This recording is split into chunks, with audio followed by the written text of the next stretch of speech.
Unrivaled League needs Caitlin Clark, and they are preparing to offer her a massive deal. Even though they thought they were in on the exclusive club, Angel Ree and A.A. Wilson are definitely feeling the heat as Caitlin Clark finally disclosed her leaked contract for the Unmatched League. Everyone else was unaware of the amazing offer that Breanna Stewart was making to Clark in private. It has just been reported today that Caitlin Clark could receive a Lionel Messi-like offer to play in Unrivaled startup 3-on-3 league, which is a full-court press to sign her. The strategy was simple. Clark wasn't just secretly hired by Unrivaled. Rather, they made it appear like top-secret intelligence by enforcing a stringent no-disclosure provision on her. Now, this is also interesting to me because I feel like it is kind of late in the game to start recruiting Caitlin Clark. The Unrivaled League has 26 of their 30 players already. Clark, however, has now had enough of the silence and is asserting categorically that everyone who is celebrating her absence from Unrivaled was mistaken.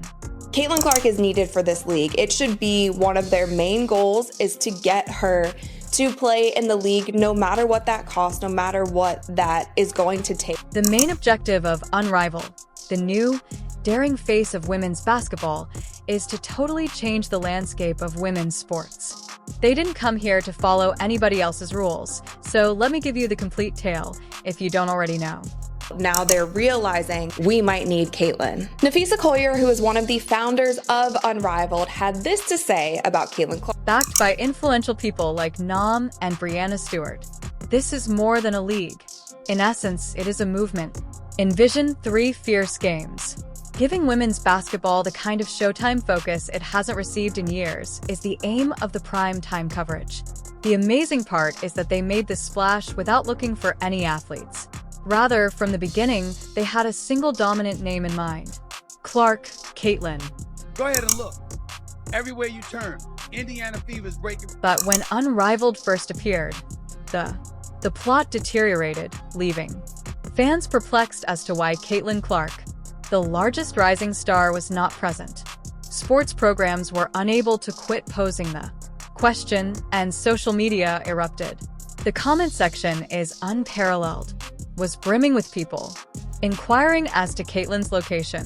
It's definitely upsetting. I don't think nobody in our league should be facing any sort of racism, hurtful, disrespectful, hateful comments and threats. It's brand new. It's going to be hard to get eyeballs on it. All of these, the WNBA is in their 28th season and it's still a new league. Like, it's hard to get the kind of virality, viewership, all the things that you want right off the bat. And especially if you don't have a big name or a big draw. A rookie pull is not something you see every day. For most fans, the fact that she wasn't even in the starting lineup for the largest new league felt like a kick in the face.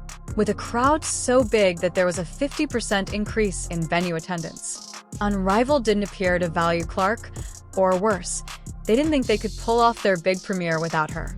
The kind of physicality and double teams and face guards and all of those things that she was receiving on the court, but also all of the noise, all of the drama, all of the media circus surrounding her off the court, that just had to have been so much to handle. But none of Stewart's outstanding employees were completely aware of their responsibilities.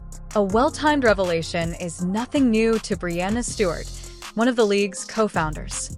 She didn't unintentionally conceal Clark's involvement. Instead, they intended to keep the supporters guessing until surprising them with the news when it counted. They didn't want Clark's contract to take precedence over the rest of the team too quickly.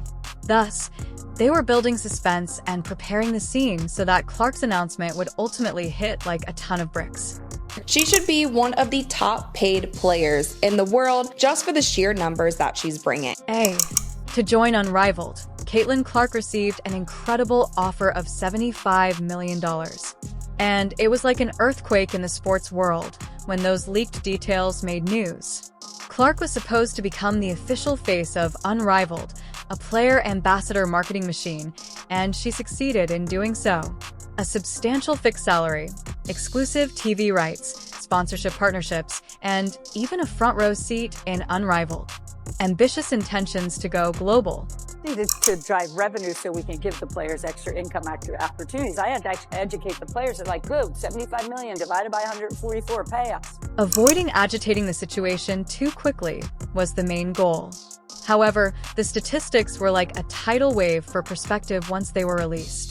Stewart and her team were aware that this arrangement was so significant that the moment the other players learned about it, they would begin discussing renegotiations or possibly even feeling excluded. The current NBA MVP, a Wilson, makes almost $230,000 a year. Clark's deal is the kind that yells new level like no one's business. And it was just announced recently that Unrivaled struck a television deal with TNT. Now, this exclusive media rights deal is reported to be 45 plus primetime games. TNT Sports are also invested in the league, and sources say that it's a 6-year deal that could be worth more than $100 million. In 2024, the WNBA saw an average of roughly 657,000 viewers per game, with Clark at the center. They are clearly serious about making women's basketball a primetime sensation, as evidenced by their recent unparalleled agreement with TNT.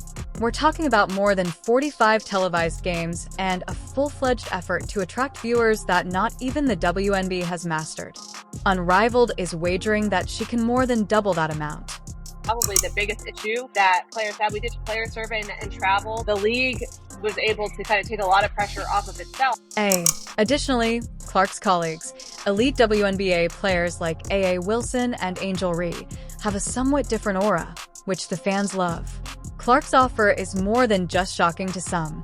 It's a sobering reminder of the huge financial gaps in the sport.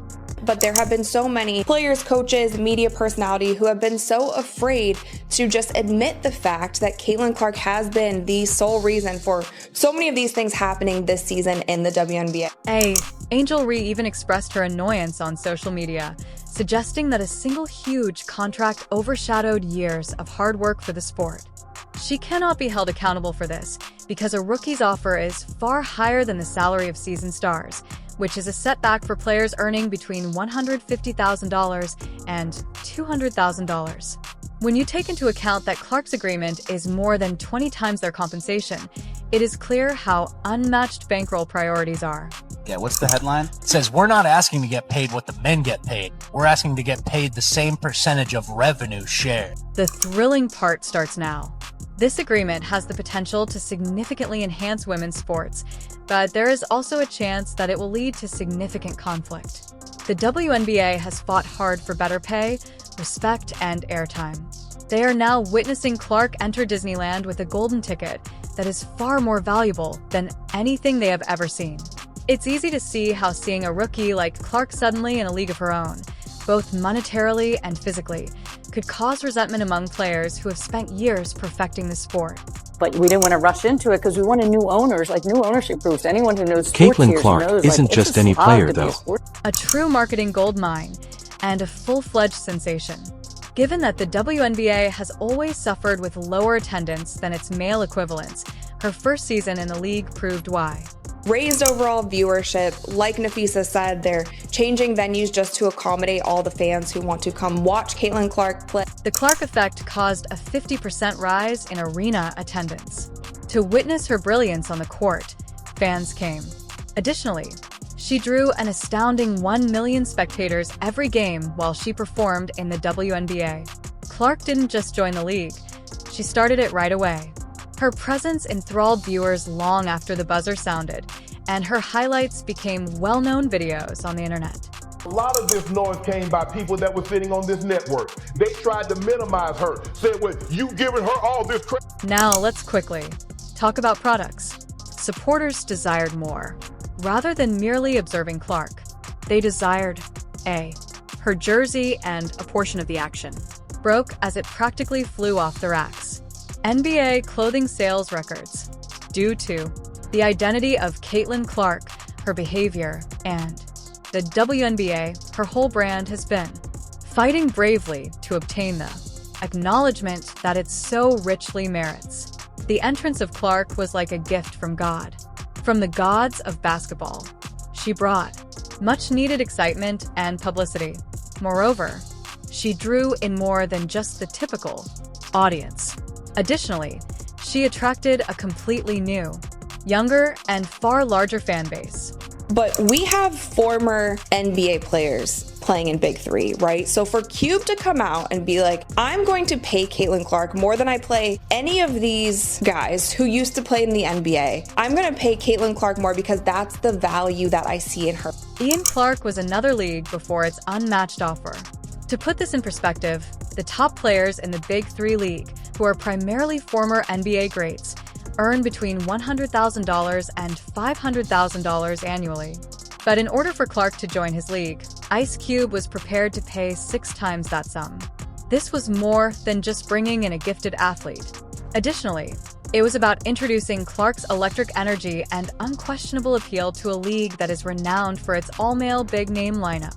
Yes, in 2024, all of the former NBA players will participate in 3 honor games. He was so unapologetic with the way that he came out and said, this is who we want, this is the value that we see in her, regardless. If she can't make a game, that's totally fine. We know that it coincides with WNBA season. This wasn't your typical sports deal. In a league filled with ex-NBA titans, Cube was having a significant impact. He perceived something in Clark that defied all expectations. Even if it meant putting his former superstars' egos aside, he was prepared to add to the major 3 traditions in order to make room for her. Because Clark's game extended beyond women's basketball, he desired her appeal in other sports. Fans from all across the sports world could be drawn in by its allure. We have Lisa Leslie, Nancy Lieberman, like there are legends among us in the Big Three, and there are high-level former professional athletes on our courts, and he was okay putting it out there because he knew how much it could help the Big Three. This is where Clark's choice becomes even more fascinating, though, as she turned down Cube and decided to stay in the WNBA, proving that she wasn't only motivated by money or a quick opportunity at stardom. Clark chose the WNBA because she saw it as her home base and a league where she could advance professionally and help others improve from the inside out. Her commitment to her career and the future of women's sports was evident in this choice. Rivaled would have taken that exact approach, and what it feels like to me is Caitlin Clark was an afterthought in all of this. And maybe she was, maybe she wasn't, maybe they wanted to wait until after the WNBA season. When Unrivaled eventually returned with their $75 million mega contract, they realized they weren't just signing a player because they had chosen the WNBA. They had a once-in-a-generation talent, someone who was devoted, extremely ambitious, and prepared to prioritize the sport. In athletics, Clark established a completely new benchmark for loyalty. Money is nice, of course, but for her, remaining meant more than a salary. Fans took notice of her desire to improve women's basketball and contribute to its future.